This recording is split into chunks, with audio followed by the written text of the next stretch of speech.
A paz do Senhor. Amém. Muito alegre por mais essa oportunidade que Deus está me concedendo de estar aqui na sua casa com os irmãos em Santa Rita. Vim aqui, é sempre um presente para mim. É uma honra e é algo que sempre marca muito o meu coração.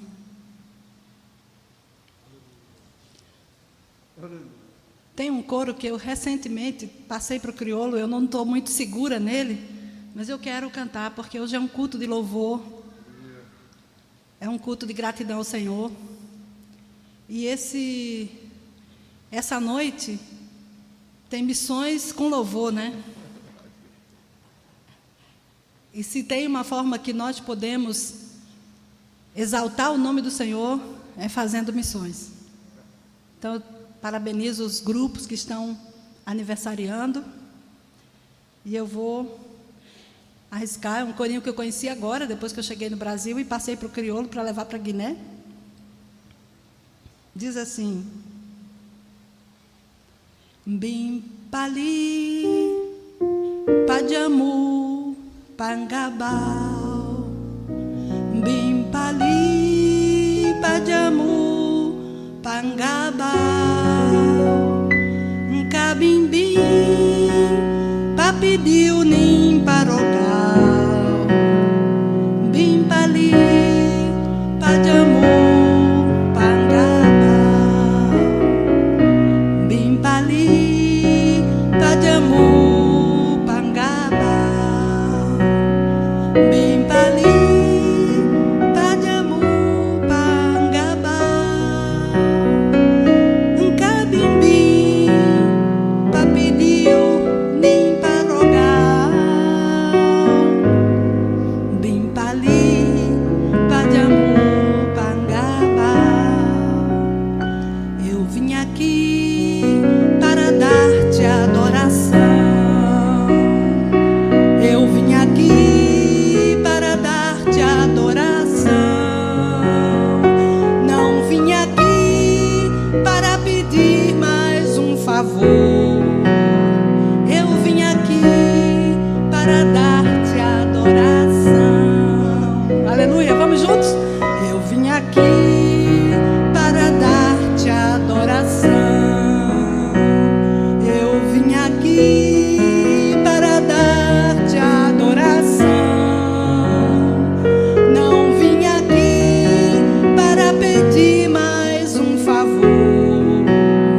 Eu vim aqui para dar-te adoração. Aleluia! Quer aprender em crioulo? Depois você consulta a nossa irmã Divane Virgínia, dirigente do grupo de louvor, aniversariante. Aí você pega em crioulo com ela, tá bem? Abra sua Bíblia, capítulo 3 e versículo 6 de 1 Coríntios. Um texto conhecido nosso. Capítulo 3, versículo 6 de 1 Coríntios fala assim: palavras do apóstolo Paulo. Eu plantei, Apolo regou, mas Deus deu o crescimento. Aleluia. Eu plantei, Apolo regou, mas Deus deu o crescimento. Esse texto, ele reflete, irmãos, pelo menos quando eu li para mim, a dinâmica do trabalho missionário do apóstolo Paulo. E ele tem muito a ver com a dinâmica do tipo de serviço que a gente presta para Deus quando a gente evangeliza, quando a gente discipula. Os irmãos sabem, eu penso, pelo menos a maioria, que essa carta que a gente chama de 1 Coríntios, na verdade, é uma segunda carta, porque a primeira, ela desapareceu, Deus não permitiu que entrasse no cânon, mas a palavra fala que Paulo já tinha escrito antes aos Coríntios. Não há tempo da gente mexer com referências bíblicas nesse momento, mas se você ler com atenção o livro de Atos e depois Coríntios, capítulo 5, versículo 9, e mais para frente você vai perceber que Paulo já tinha escrito antes a essa igreja.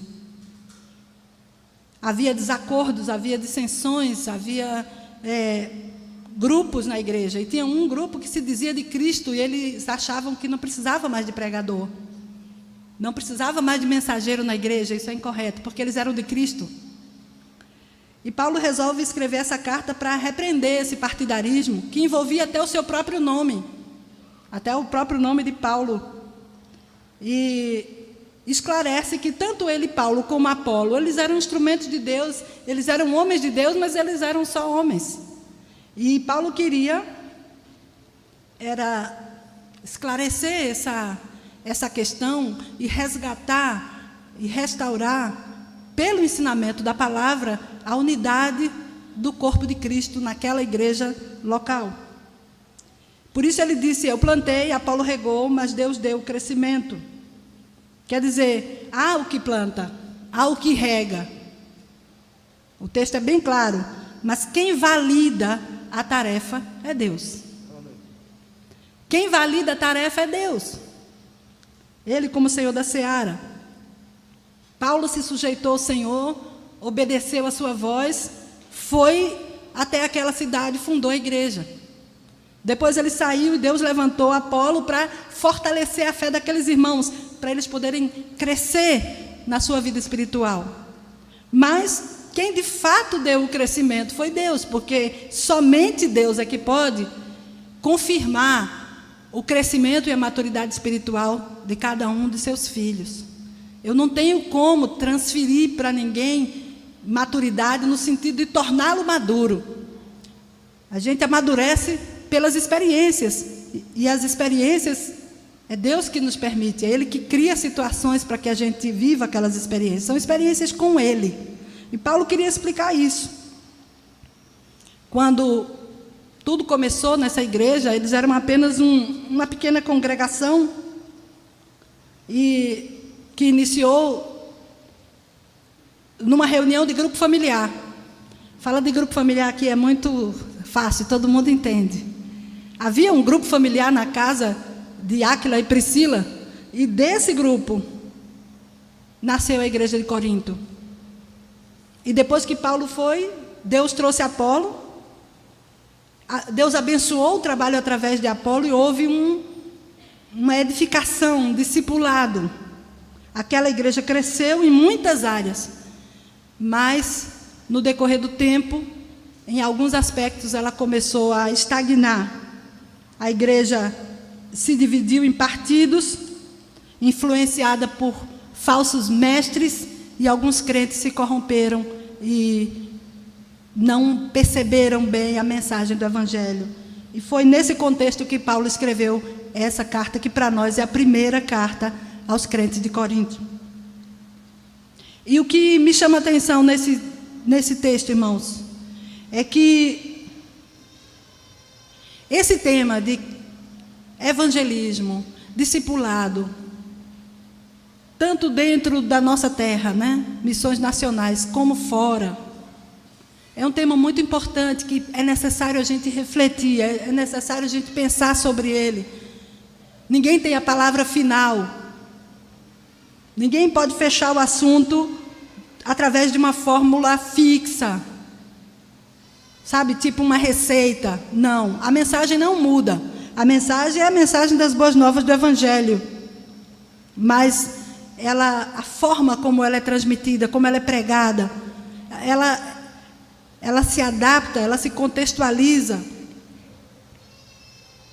Ela precisa se encaixar e comunicar a mensagem dentro daquele contexto cultural do grupo-alvo que a gente quer alcançar. Seja no Brasil, seja no sertão, seja numa grande metrópole, seja fora do país, seja em Guiné-Bissau, ou em qualquer outra parte do mundo. Então era necessário que aqueles crentes fossem instruídos, e é necessário que hoje a gente reflita sobre isso. Eu admiro muito essa igreja, eu sou suspeita para falar, mas é verdade, porque desde que eu conheço os irmãos aqui, há muitos anos atrás, eu percebo como Deus tem dado criatividade a vocês para evangelizar. É um aproveitamento tão bom das circunstâncias, dos temas. É um evangelho temático que segue datas, que aproveita datas comemorativas. Eu me lembro que Bíblia distribuída em cada casa. Parece que teve uma vez que teve rosas nas portas das escolas, se eu não estou enganada. Eu sei que é muita coisa legal, é muita coisa boa. É conjunto, é criança, todo mundo envolvido. Isso faz com que a gente perceba a saúde na igreja. E eu louvo a Deus pela vida de vocês. Deus tem usado na pregação do Evangelho de uma forma tão intensa, tão maravilhosa. E esse Evangelho que a gente prega, ele nos desafia a crescer, ele nos desafia a amadurecer, para que a gente possa, maduros, sermos usados por Deus para irmos mais além.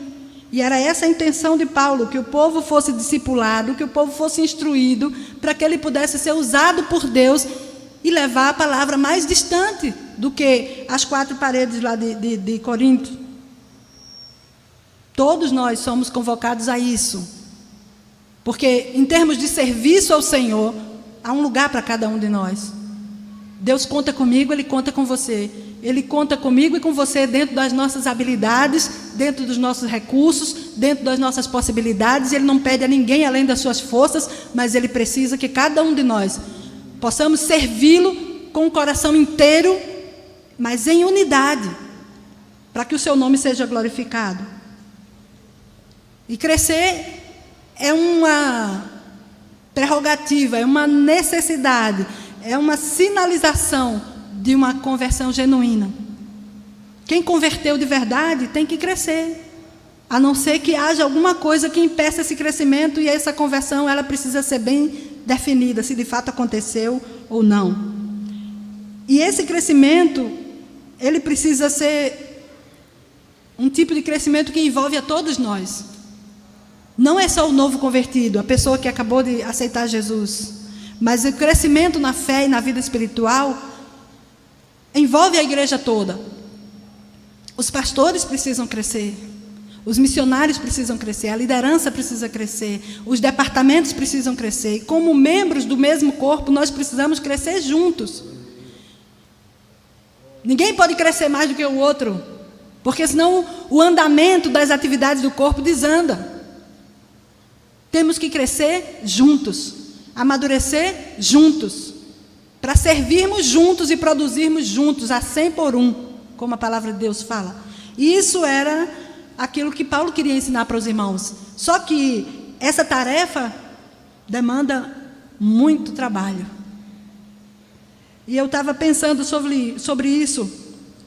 Esse texto que nós lemos, eu plantei, Paulo regou, mas Deus deu o crescimento, traz em si princípios fundamentais para um crescimento sadio da nossa vida cristã. Eu estou lembrando aqui que estou na Guiné há 25 anos, né? Em missões em África. E eu lembro que quando eu era criança, eu tinha certeza que todos os missionários, todos iam para o céu, sem falta, só pelo fato de serem missionários. Porque lá no campo, puxa, alguém que chegou do outro lado, além fronteiras, com a única missão de pregar o Evangelho. Mas não, irmãos, a coisa na prática é bem diferente. Tem muita gente que chega do outro lado sem quase nenhuma experiência com Deus e sem crescimento de vida espiritual. E a gente começa a perceber tantas coisas e a gente vê que faltou lá atrás aquela base. Isso é muito sério.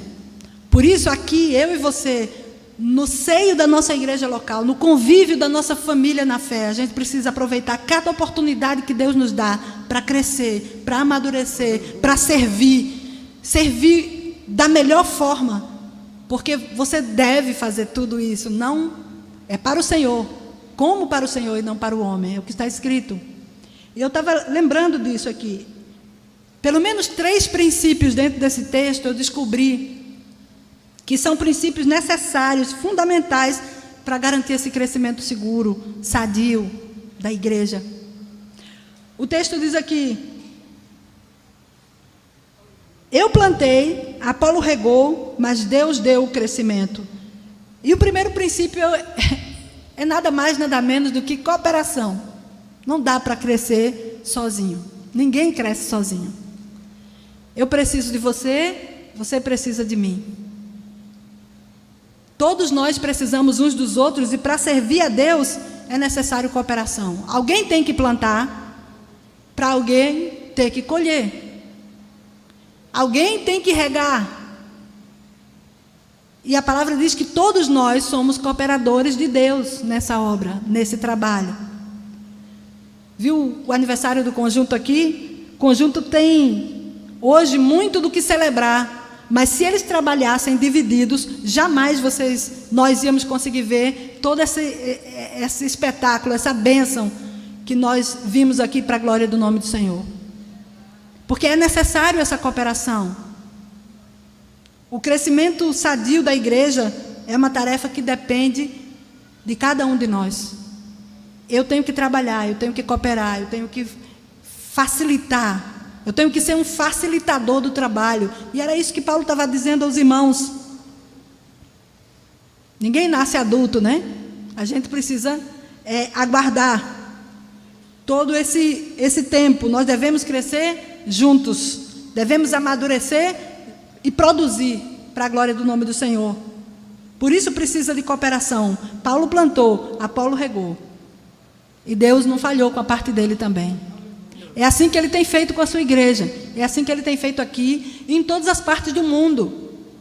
Todos os seus cooperadores têm trabalhado unidos. Muitos deles nem se conhecem.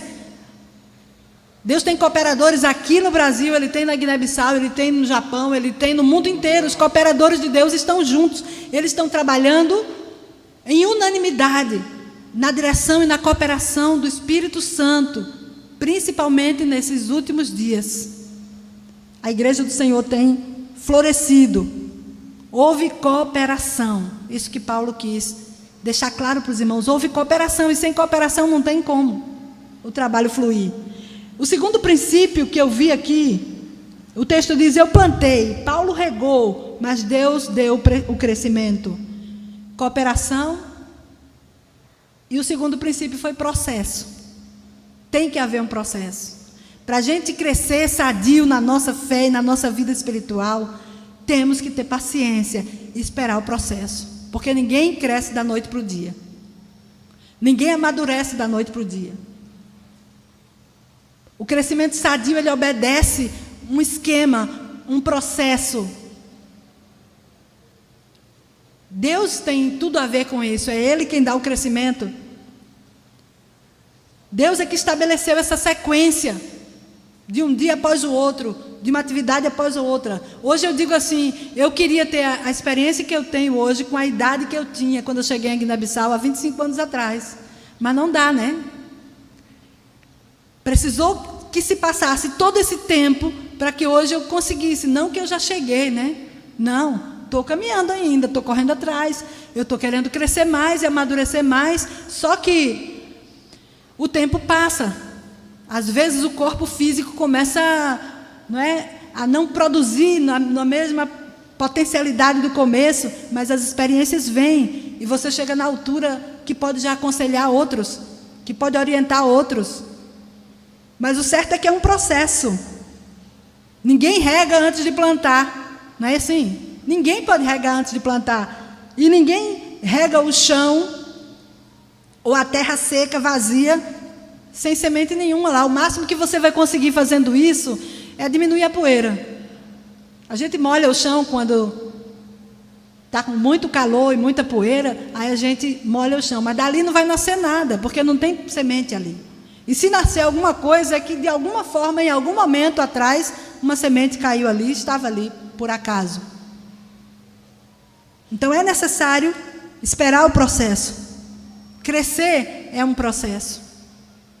E Paulo estava querendo mostrar princípios para aqueles irmãos.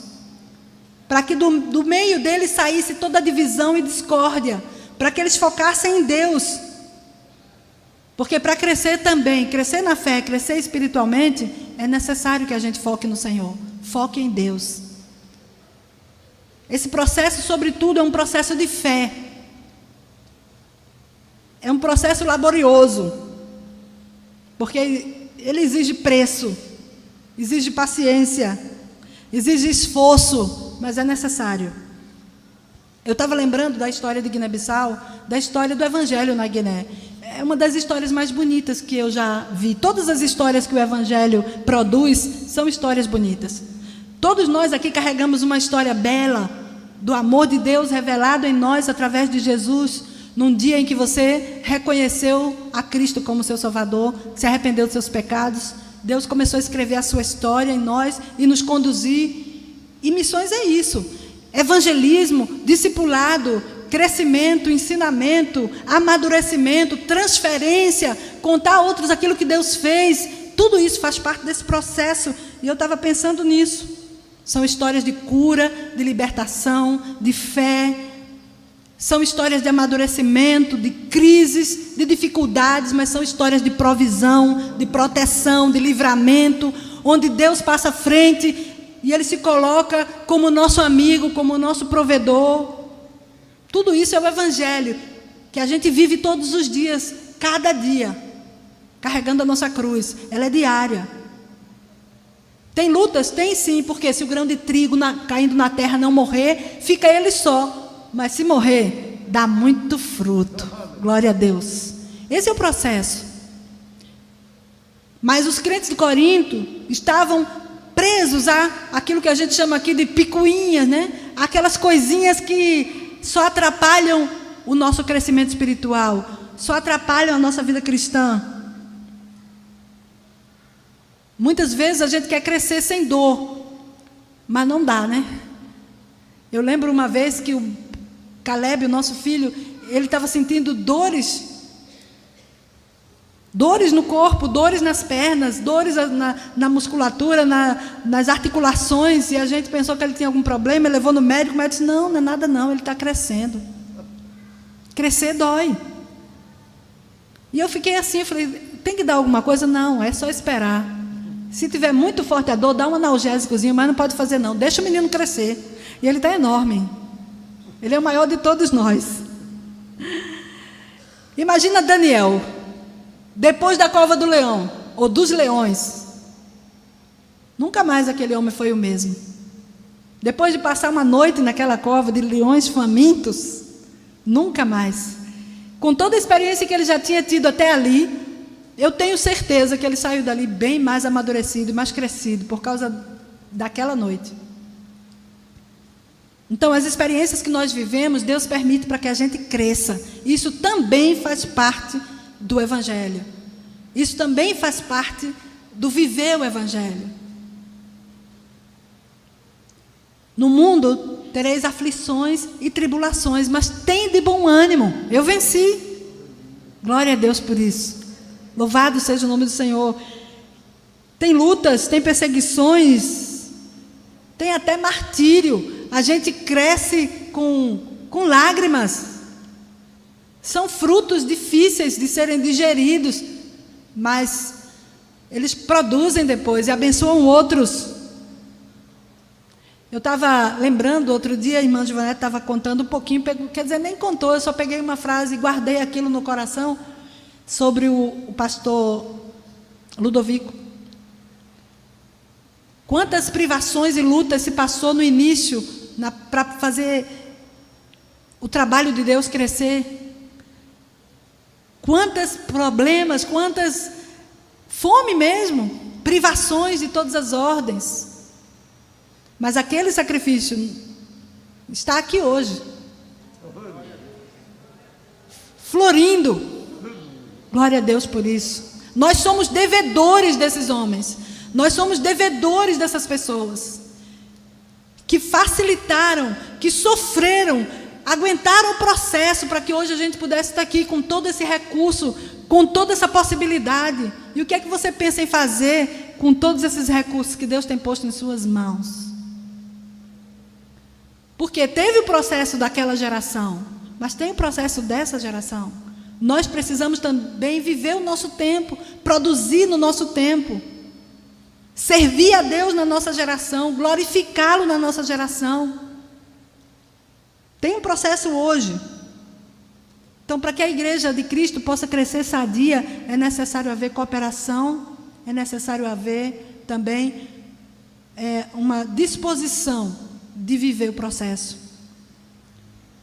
Eu plantei, eu plantei, Apolo regou, mas Deus deu o crescimento. Tem que ter paciência para que o processo aconteça, porque dependendo do caso ele leva tempo. Leva tempo. O texto fala, e uma coisa que a gente não pode esquecer, que é um princípio, é que o crescimento ele vem de Deus. Ele não vem de nós. Não é o nosso mérito. Essa é uma prerrogativa que Deus reservou a si mesmo. O crescimento é Ele quem dá. Isso, sabe que no fim das contas facilita o nosso trabalho. Porque a gente não tem que convencer ninguém. A gente não tem que forçar ninguém a crescer. Apenas a gente tem que fazer a nossa parte. Evangelizar, discipular, pregar o Evangelho e ensinar a palavra de Deus. Deus dá o crescimento.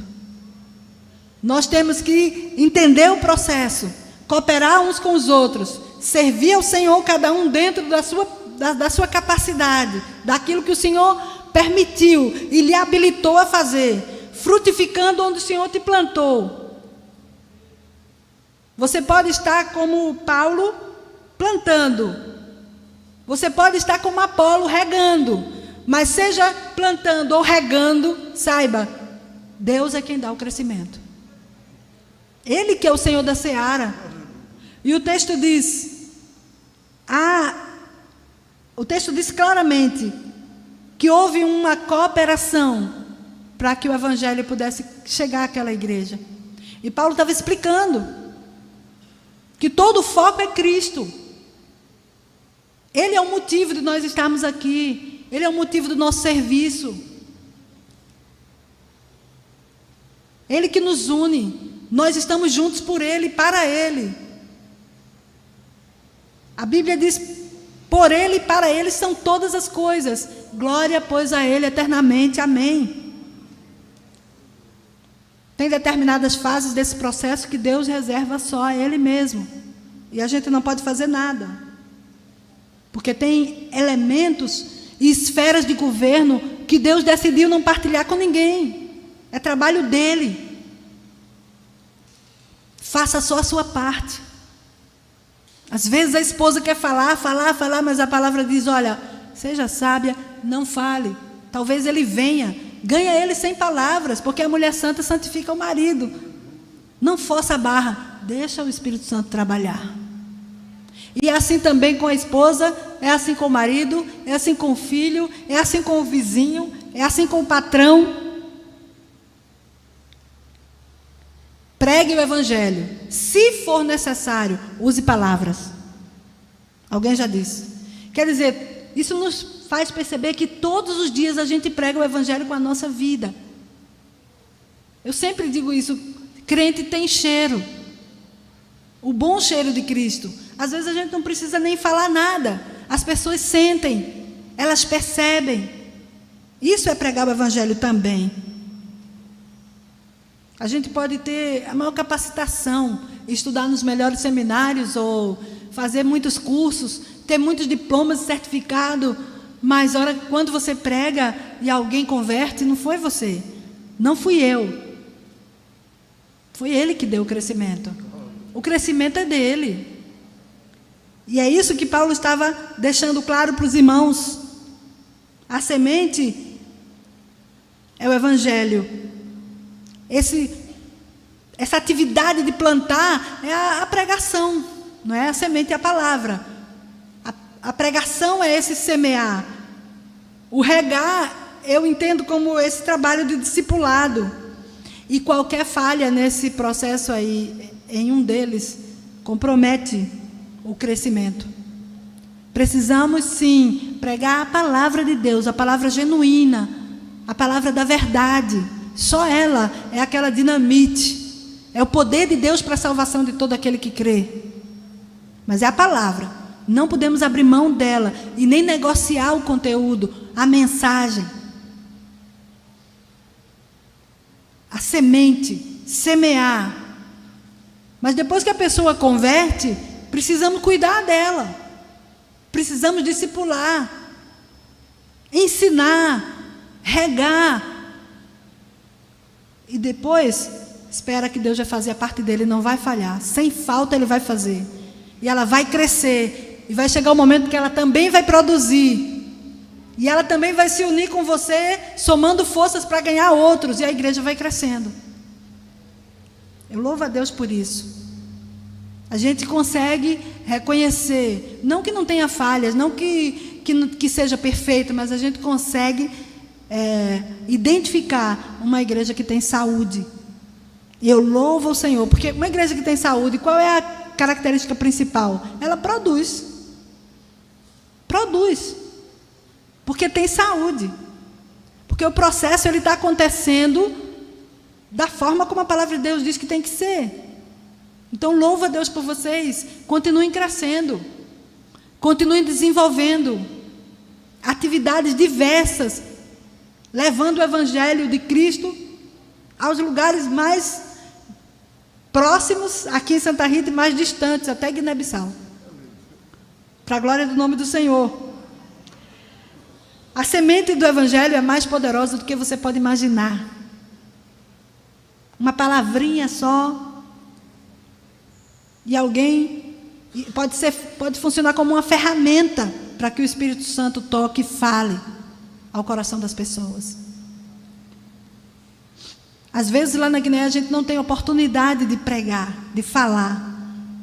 Mas acredite, um sorriso, um bom dia, às vezes um gesto de atender uma necessidade pontual, uma visita, faz tanta diferença.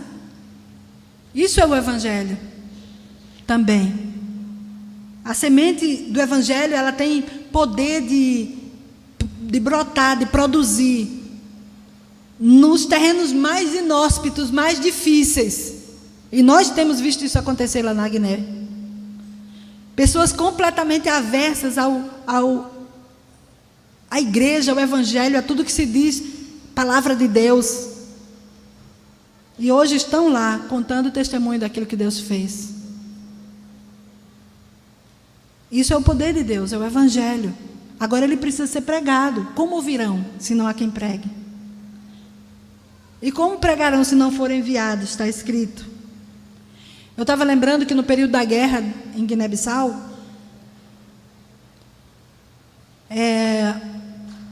quem está fora, aliás, quem está lá dentro da situação, ele não percebe.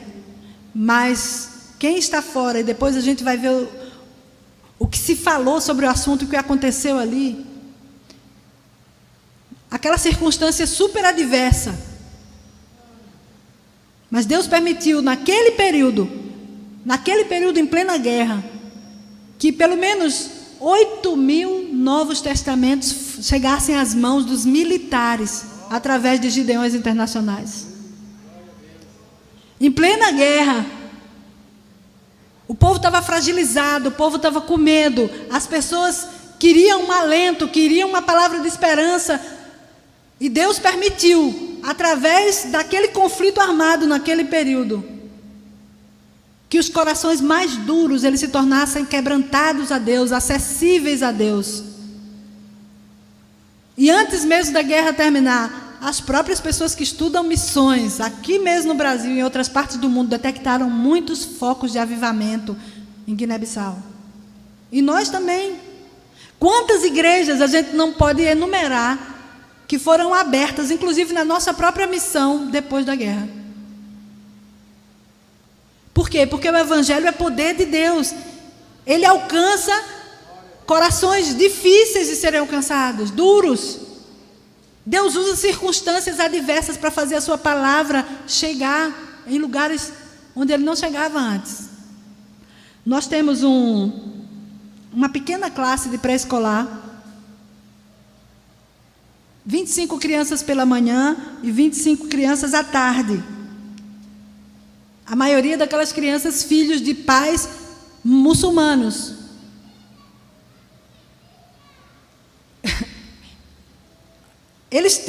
Aqueles meninos, entre 4 e 6 anos, têm levado o Evangelho para sua família.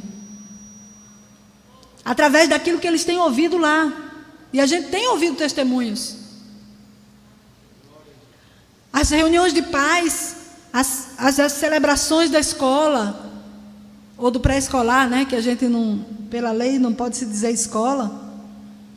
É tudo feito na igreja e obriga aquelas pessoas a entrarem no templo, coisa que elas não fariam em outra circunstância. E aquelas duas classes, elas são ferramentas de evangelização, para fazer a gente chegar até a casa deles, porque a gente visita a família das crianças. Então, Deus usa situações, circunstâncias, para que Ele possa dar o crescimento. Eu plantei, Apolo regou, mas Deus deu o crescimento. Nos cenários mais diversos e adversos, Deus dá o crescimento. Porque a palavra de Deus, ela não volta vazia. É como um martelo que esmiuça a penha. Está escrito. Ela é viva, é eficaz. É como uma espada de 2 gumes que penetra na divisão da alma, do espírito, das juntas e das medulas e discerne os pensamentos ocultos do coração. Assim é a palavra de Deus. Assim é o Evangelho. Ela trabalha em nós que pregamos e trabalha naquela pessoa que escuta. Que prazer e que alegria que a gente tem quando consegue levar uma pessoa a Cristo. O Espírito Santo, ele se alegra dentro de nós, ele faz uma festa, a gente fica feliz, o céu também tem festa. Nós estamos em outubro de 2021. Se você ainda, até agora, no mês 10 desse ano, ainda não levou ninguém a Jesus, aceite esse desafio e não deixe esse ano terminar sem que você se coloque diante de Deus como um instrumento para plantar ou para regar, mas para participar e somar forças com Deus no alcance das nações, no alcance das pessoas que estão mais próximas de você. Não deixe de anunciar. Ai de mim, né? Está escrito. Se eu não anunciar o Evangelho. Esse deve ser o nosso compromisso. Esse deve ser o nosso compromisso de fé, o nosso desafio. Deus quer que a gente faça alguma coisa. Ele precisa de nós, entre aspas. Das minhas mãos, das suas mãos, da sua boca, dos seus pés, da sua mente, dos seus dons, dos seus talentos, da sua experiência, dos seus recursos, para que o nome dele seja glorificado. É Deus quem dá o crescimento, ele nunca falha. Infelizmente, muitas igrejas ela têm vivido um crescimento assim doentio e não sadio, porque falham na missão de plantar e de regar. Isso tocou muito o meu coração. Um evangelho de conveniência, ele não gera crescimento. Um evangelho incompleto não gera crescimento. Precisamos pregar o evangelho de verdade, porque um evangelho sem compromisso também não gera crescimento. Então, eu não posso fingir que prego para outra pessoa fingir que se converte e todo mundo fingir que é igreja. Nós temos que ser crentes, principalmente agora, nesse momento em que nós estamos vivendo. Nós precisamos ser crentes de verdade, com profundidade. Mergulhar, amadurecer, crescer, e não se conformar com aquele cristianismo raso, aquele cristianismo que, sabe, fala aquilo que a gente quer, fala aquilo que a gente quer ouvir, fala aquilo que a pessoa quer escutar, aquele que amacia o ego. Não. O evangelho verdadeiro não é importante somente plantar, não. É necessário regar para que a gente possa ver frutos. E quando a gente percebe esse texto do versículo 6, através dessas lentes, a gente consegue identificar em que estágio de crescimento de vida espiritual nós estamos. Como nós estamos individualmente, como membros, como pessoa, como indivíduos e como igreja. Quando a gente percebe esse texto assim, Aí a gente consegue olhar para a palavra de Deus como aquele espelho que está ainda lá, eu acho, está lá. A gente consegue olhar e se ver e se questionar que nível eu estou vivendo de crescimento espiritual na minha fé. Como eu estou tendo coragem de abraçar o Evangelho sem nunca ter transferido ele para outra pessoa, ou não ter vivido ele de forma que agrade a Deus. São questões que a gente precisa perguntar ao nosso próprio coração e à nossa mente. Nós precisamos manter a chama acesa. Não podemos deixar apagar. Nós precisamos pedir ao Senhor que renove as nossas mentes, renove o nosso compromisso, para que o nome dele seja glorificado. Deus, ele não falhou, isso é certo. Se o nosso crescimento não está sendo ideal, a falha não está no Senhor. Assim como Paulo e Apolo, eles não tinham culpa, eles não podiam ser responsabilizados pela forma como a igreja de Corinto estava andando naquele momento, porque eles cumpriram a missão, e eles saíram satisfeitos com a missão que eles tinham feito, dentro do tempo que Deus deu para eles para produzir, para trabalhar. Assim também, se a igreja não está crescendo como deve, ou se a minha vida cristã não está produzindo como deve, não é a culpa do Senhor, porque Ele dá o crescimento mesmo, Ele não falha na sua parte, a falha é nossa. Só para concluir, quando a igreja, né, quando nós como igreja não trabalhamos, a gente dá muito mais chance e espaço para o inferno trabalhar. E não é isso que a gente quer, e não é isso que Deus quer. Deus quer que a gente entre nesse processo, que a gente se una. Ele quer que nós estejamos juntos, unidos, vivendo esse processo, semeando, regando, trabalhando, produzindo, esperando nele, e ele dá o crescimento, para a glória e honra do seu nome. Nós somos responsáveis pelo crescimento do Evangelho, na nossa casa, na nossa vizinhança, na nossa cidade, no nosso país e nas nações. Nós somos responsáveis, cada um de nós fazendo a sua parte. A Bíblia diz, pela justa cooperação de cada parte. Cada um trabalhando como membro desse corpo e produzindo frutos para a glória de Deus. Amém? Que o Senhor nos abençoe e nos ajude a podermos corresponder às expectativas de Deus, aos investimentos que Ele tem feito em nós, não por nossa força, não por nosso mérito, mas porque Ele é Deus, em cima nos céus e embaixo na terra, poderoso para nos usar, mesmo pequenos. Eu gosto muito de determinados textos que eu sempre repito quando eu falo: temos, porém, esse tesouro em vasos de barro, para que a excelência do poder seja de Deus e não de nós. Então vamos fazer, vamos somar. Guiné-Bissau está, eu tenho que puxar a brasa para minha sardinha, tá? Guiné-Bissau está lá, no mesmo lugar de quando eu vim aqui da outra vez. As necessidades estão lá, e eu estou desafiando você. Passe a Macedônia e ajude-nos. Amém? Que Deus nos abençoe. Muito obrigada, irmãos.